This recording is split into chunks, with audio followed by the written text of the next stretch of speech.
बहुत खुशी की बात है क्योंकि सरकार दोबारा जो वैकेंसी लाने जा रही है, इसमें अभी एक नया नोटिफिकेशन जारी हुआ है।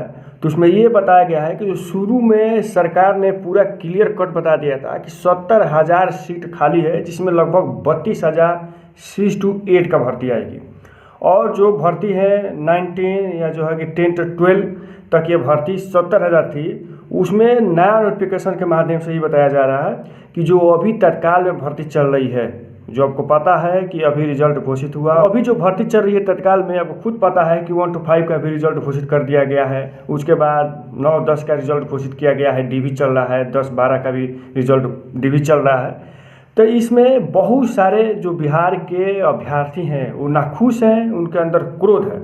इसलिए क्रोध है कि जैसे हमने सोचा था उसके हिसाब से मेरिट लिस्ट नहीं निकाला गया है। लेकिन आप लोग से हाथ जोड़ के निवेदन हम कर रहे हैं कि भाई साहब, ये तो सब मैटर चल ही रहा है, जो होगा सो होगा, लेकिन आप पढ़ाई करें, थोड़ा पढ़ाई पर ध्यान दें, क्योंकि आपके माँ बाप आपके ऊपर बहुत उम्मीद रखे हैं, बहुत विश्वास किए हैं कि आप सिलेक्शन पाएंगे। हमें ऐसा ही नहीं, पूर्ण विश्वास है कि आप सिलेक्शन जरूर पाएंगे। जो 2-4 नंबर से चूक हो गए हैं तो सरकार की अब तो समझ ही रहे हैं, लेकिन इस बार आप मेहनत करें। भगवान से आशा नहीं, पूर्ण विश्वास है कि इस बार आपका सिलेक्शन होगा। उससे पहले हम बता दे रहे हैं कि कौन लोग पात्र होंगे, यानी कौन लोग भर सकते हैं, कौन लोग नहीं भर सकते हैं, इसके बारे में जानकारी पूर्ण रूप से ले लेते हैं। तो सबसे पहले ये है कि शुरू में जो 70,000 की बात चल रही है, तो 70,000 शुरू में नोटिफिकेशन जारी होगा। वो अभी नवंबर के फर्स्ट वीक से लेके लास्ट वीक तक नोटिफिकेशन जारी वो लोग कर सकते हैं। दिसंबर में हर हाल में उसका एग्जाम लिया जाएगा, क्योंकि आप समझ ही रहे हैं कि चुनाव का माहौल है, कि चुनाव सर पे है। दूसरी बात ये लोग बता रहे हैं कि 9, 10 और 10 से 12 का जो अभी डीवी चल रहा है, इसमें जितने सीट बचेगा उसको अलग से नोटिफिकेशन जारी करेंगे।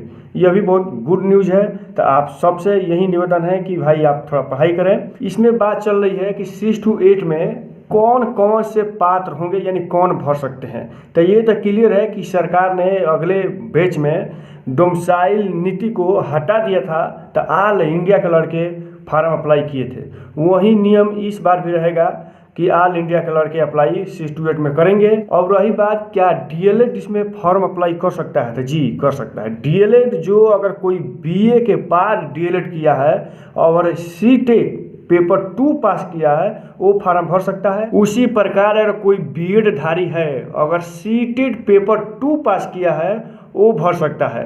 अब रही बात कि दिसंबर में जो सीटेट पेपर होगा, उसमें क्या अपेयरिंग वाले अप्लाई करेंगे या नहीं करेंगे, उनको मौका मिलेगा कि नहीं मिलेगा। तो ये कंफर्म है कि जो दिसंबर में सीटेट का पेपर होगा उसमें मौका मिलेगा। तो ये सबसे बड़ी गुड न्यूज़ ये भी है कि जो अगर डीएलएड वाले हैं, अगर बीए के बाद अगर डीएलएड किए हैं, तो उनके लिए सुनहरा मौका है कि आप पेपर 2 पास करें सीटेट का और फार्म अप्लाई करें।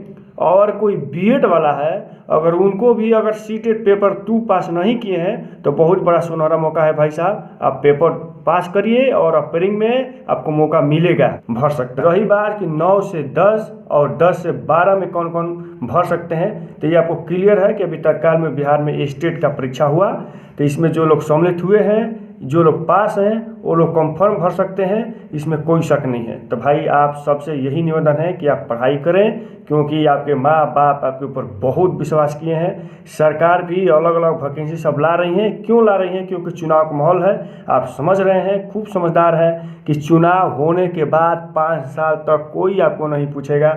इसलिए जो भी मौका मिल रहा है उस मौका को आप खोने ना दें। पूरा अपने भरोसा के साथ आप तैयारी करें, सफलता जरूर पाएंगे। तो सरकार हर एक तरीक़ा से आप सबका दिल अपने तरफ आकर्षित करने का प्रयास कर रही है, बहुत सारे वैकेंसी ला रही है। तो जो हो रहा है सो हो ही रहा है, लेकिन आपसे यही निवेदन है कि आप पढ़ाई करें, वीडियो बने रहें, नए हैं सब्सक्राइब करें, शेयर करें। ऐसे ही सरकार के संबंधी जो भी सूचनाएं आएंगी हम तुरंत आपको बताने का प्रयास करेंगे। जय हिंद।